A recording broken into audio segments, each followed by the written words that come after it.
Good morning, everyone. Good morning, Rabbi. Trying a little bit of a different view. We are learning Mishnah Kesubos, Perek Vav, chapter 6, Mishna Daled, Mishnah 4. So the Mishnah reads like this.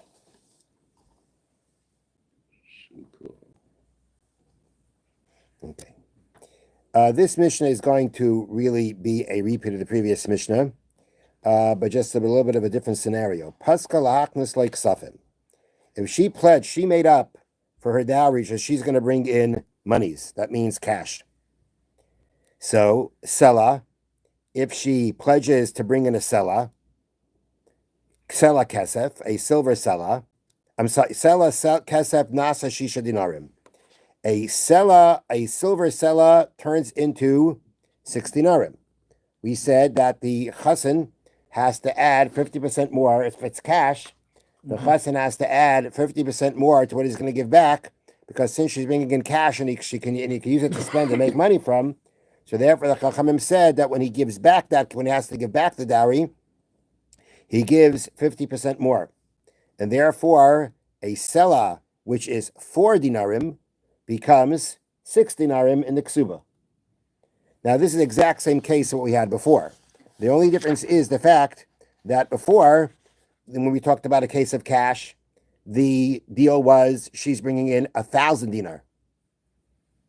And in this case, she's bringing in a grand total of 4. So even though this is a very small dowry, nonetheless, the halacha still applies, the law still is that what he pledges to give back has to be 50% more. So they bring that here in the notes. Interesting how both examples are necessary, meaning, why would we need both examples, like case of a large dowry and a small dowry? And the answer is, on the one hand, it could be argued that 50% must be added only when the sum is large and the husband can make a great profit.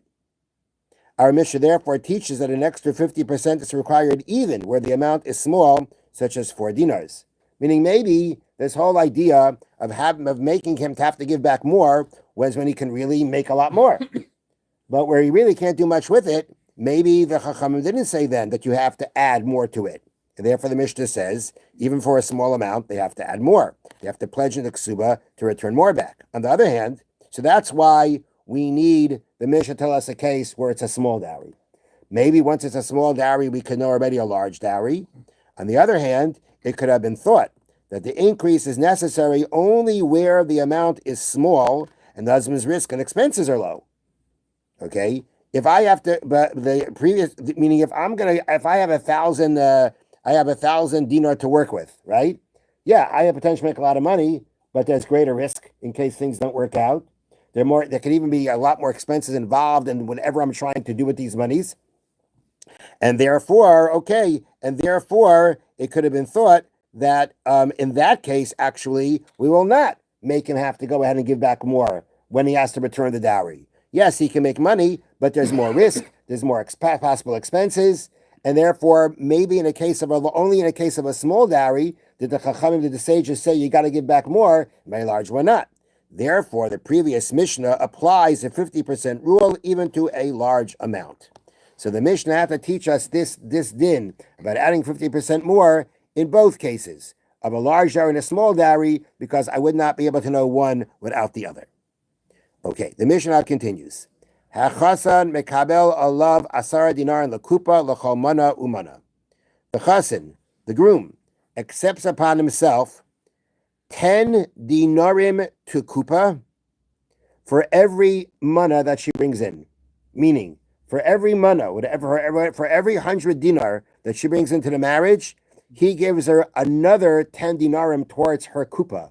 Kupa means basically her cosmetics basket. She has a basket in which she keeps her cosmetics. So the Chachamim said that a husband has to supply his wife with cosmetics, and the amount works with 10 dinarim for every 100 dinars she brings into the marriage. Which means if she doesn't bring too much to the marriage, she ain't going to get too much. It is not clear at what point that she gets this money. Like, when does she get it? When does she get this money towards her cosmetics?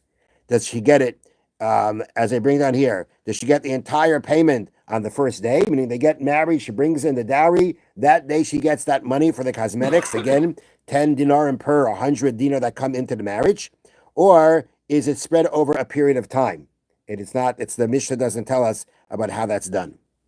Okay, and the last thing the Mishnah mentions is, Shimon ben Gamliel says, Hakol k'minhag hamedina. Everything follows the local custom. Meaning, the rules taught in these two Mishnahs apply only in communities that do not yet have an established custom. In places where there is an established custom, the custom must be followed. How, when you bring in, how the pledge of, if she brings in, this amount of money, he pledges this amount back. And if she brings in objects that need to be evaluated, then he writes less. And we spoke about the difference between the difference when she makes up first and then he writes, or he writes first and then she brings, right? Everything in the Mishnah that we had until now, so as Rabbi Shimon Gamliel, all depend on minhag hamedina. There really are not things that are set in stone, so to speak. This is what the Chachamim establish for where there is no local custom of how to deal with these things. But if there is a local custom how to deal with these things, which work differently than the amounts that we mentioned, or different than the practices that we mentioned, you follow the practice of the local practice, local custom. So here in the notes they bring down, there is no dispute between the Tanna Kama and Shimon ben Gamliel. Both agree that one must observe the local custom if there is one. The Tanna Kama's rulings apply only in a new community or in a community that does not yet have an established custom. So everybody's in agreement. Just the question, is there established custom or not? Okay.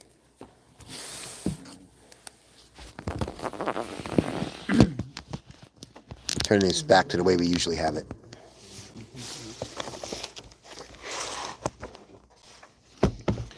Okay.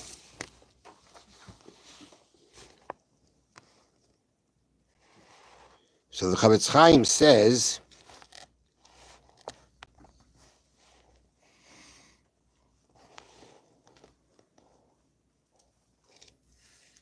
right. So he says, Va'ata achi, he says, now my brethren, Rei gam re'ei, see well, Ech sh'v'raseinu harabim, how through our many sins, kama v'kama anoshim nechsholim b'zeh ma'od. Well, we are talking about many people stumbling. Shekasher echa lekech schara mechanus, v'chanusim mashiach kedin.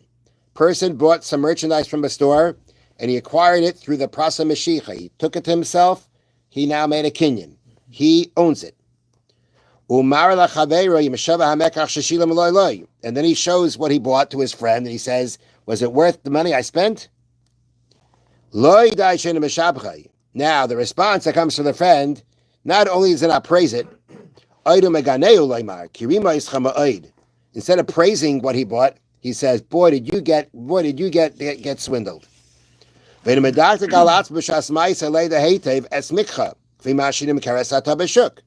And he says it off the top of his head without really checking into what is the real value in the marketplace. He decides, this is a ripoff. But how do you know? Maybe it's not a ripoff. Maybe that's the going price right now. The value can fluctuate in a very short period of time. And then you got to know, even if he did cheat him, how much? The Torah says, if you cheat someone a sixth more than the value, that is when you can start demanding money back. But other than that, you can't do anything. And then when did this cheating take place? When did he swindle him? There's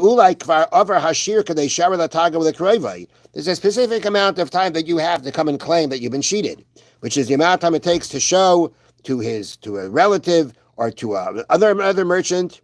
And therefore, if you tell him all these things, and all these things have already passed, and all these things, aren't relevant for him to do anything about it, there's not going to be any purpose, any constructive purpose from this. All you're going to do is make this buyer dislike the seller very much. You are a real reichel.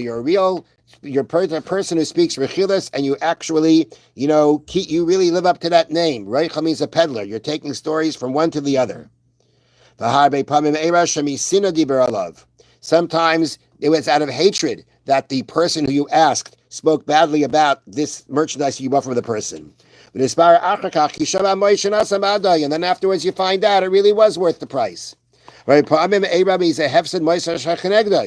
And then many times it comes out that it's going to cause a loss of money to that person. Because now your good friend who told you how bad a deal it was, right, is now going to convince you and say, bring it back and take your money back. And if you're too embarrassed to do it, get someone else to do it. If he's not going to agree to take it back, you're not going to pay him the rest of the money. Meaning, you bought it, you made the kinyan, it's yours. You now got to pay for it, right? And you may have made up. You're not going to pay right away. You pay a little bit. You pay over time. Tell him I'm not going to pay for the rest of it if you don't take it back. Okay, and sometimes that's wrong. It's a situation where it's absolutely wrong to do that, and therefore that's stealing. Now, when he brings the merchandise back to the seller, and the seller says, "I'm not giving it back. There's nothing there's no law that says I got to give anything back here." It turns into a very loud fight. So the Chofetz Chaim is painting the potential picture that does come out of this often when these kinds of things take place. And therefore, as he's going to say, one has to be very, very careful. And he says this, unfortunately, something that is commonplace. And it's really a problematic thing because it's rechilas, it causes fights. And therefore, a person has to really make sure to stay away from it. Have a wonderful day. Thank you, Rabbi.